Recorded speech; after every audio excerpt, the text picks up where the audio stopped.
A patrol base is a position set up when a squad or platoon conducting a patrol halts for an extended period. Patrol bases should be occupied no longer than 24 hours, except in an emergency. The patrol never uses the same patrol base twice. The patrol leader must ensure that subordinate leaders establish a priority of work to accomplish patrol base activities.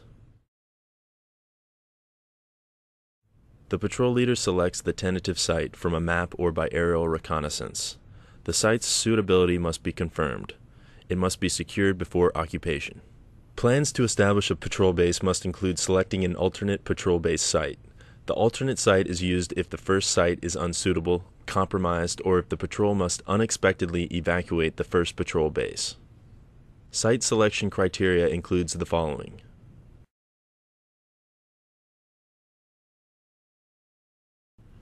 Planning considerations are: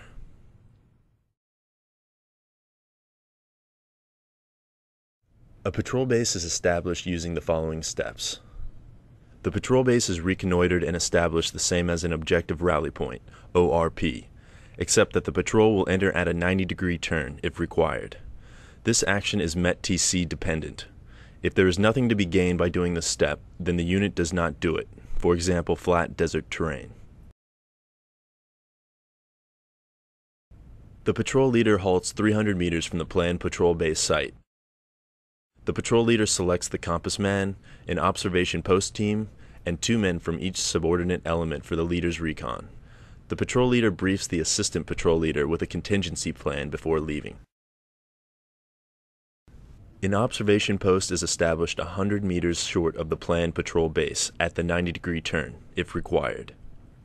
After assessing the suitability of the site, the patrol leader leaves a 2-man security detail at the 2, 6, and 10 o'clock positions.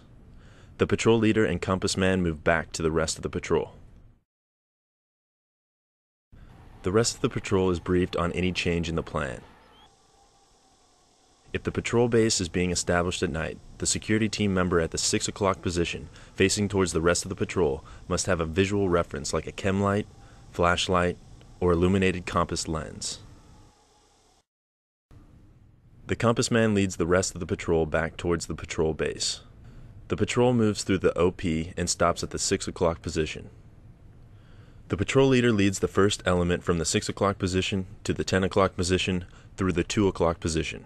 The patrol leader places each member in a straight line between the 2 security teams. The patrol leader returns to the 6 o'clock position for the second element. The patrol leader moves the second element from the 6 o'clock position to the 2 o'clock position and places each member in a straight line between the 2 security teams. The patrol leader returns to the 6 o'clock position for the third element. The patrol leader moves the third element from the 6 o'clock position to the 10 o'clock position and places each member in a straight line between the 2 security teams. The most casualty-producing weapon for each element is initially placed at the left flank of that element's position. The patrol leader moves to the center of the patrol base and establishes the command post. If the observation post was not established, the patrol leader now sends out an ambush team approximately 100 meters from the 6 o'clock position. They move off the trail and observe for 30 minutes to ensure no enemy force has followed the patrol. After 30 minutes, the ambush team, observation post team, returns to the patrol base through the 6 o'clock position. After the patrol leader has checked each squad sector, the squad leaders and another squad member from each squad report to the CP as a recon and surveillance RNS team. The platoon leader issues the 3 RNS teams a contingency plan and reminds them that they are looking for the enemy, water, built-up areas or human habitat, roads and trails, and any possible rally points. Squads occupying a patrol base on their own do not send out RNS teams at night. If the patrol leader feels that the patrol may have been compromised or tracked during the initial occupation, he or she may elect to maintain 100% security and wait a while in total silence before sending out the RNS teams. The RNS team departs from the left flank of their squad sector and moves out a given distance, as directed by the patrol leader in his instructions. The distance the RNS team moves away from the squad sector will vary depending upon the terrain and vegetation, anywhere from 200 to 400 meters. All members of the patrol are on 100% alert during this time. The team moves in a clockwise direction and re-enters the patrol base at the right flank of their squad sector. The RNS team, if at all possible, should prepare a sketch of the squad's front. Once all squad leaders, R&S teams, have completed their recon, they report back to the patrol leader at the CP. The patrol leader gathers the information from his 3 R&S teams and determines if the patrol is going to be able to use the location as a patrol base.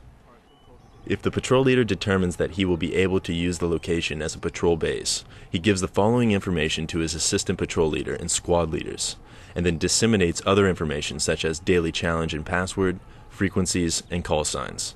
Squad leaders return to their squads, give out the information, and begin the priorities of work as stated by the patrol leader. Security. Only one point of entry and exit is used. Noise and light discipline are maintained at all times. Everyone is challenged. Squad leaders supervise the placement of aiming stakes and ensure claymores are put out. Each squad establishes an OP and may quietly dig hasty fighting positions. Squad leaders prepare and turn in sector sketches to include range cards. Alert plan. The patrol leader states the alert posture, for example 50% or 33%, and the stand to time for both day and night. He sets up the plan to ensure positions are checked periodically, OPs are relieved periodically, and ensure that at least one leader is up at all times. Withdrawal plan. The patrol leader designates which signal to use if contact is made, for example, colored star cluster. The order of the withdrawal if forced out, for example, squads not in contact will move first. And the rendezvous point for the patrol, if the patrol is not to link up at an alternate patrol base. Maintenance plan. The patrol leader ensures that crew-served weapons, other weapon systems, communication equipment, and MVDs are not broken down at the same time for maintenance. They also redistribute ammunition. Sanitation and personal hygiene plan. The assistant patrol leader ensures the platoon slit trench is dug and marked at night with a chemical light inside the trench. Soldiers ensure that no trash is left behind, as the patrol base must be sterilized upon departure. Mess plan. No more than half the patrol eats at one time. Water resupply. The assistant patrol leader organizes a watering party. They carry canteens in an empty rucksack. Squads have the same requirements with their squad patrol base as platoons. The patrol base is a temporary, forward, static position out of which a patrol conducts a series of missions. Understanding the setup of a patrol base can initially be a challenge, but with practice, becomes second nature.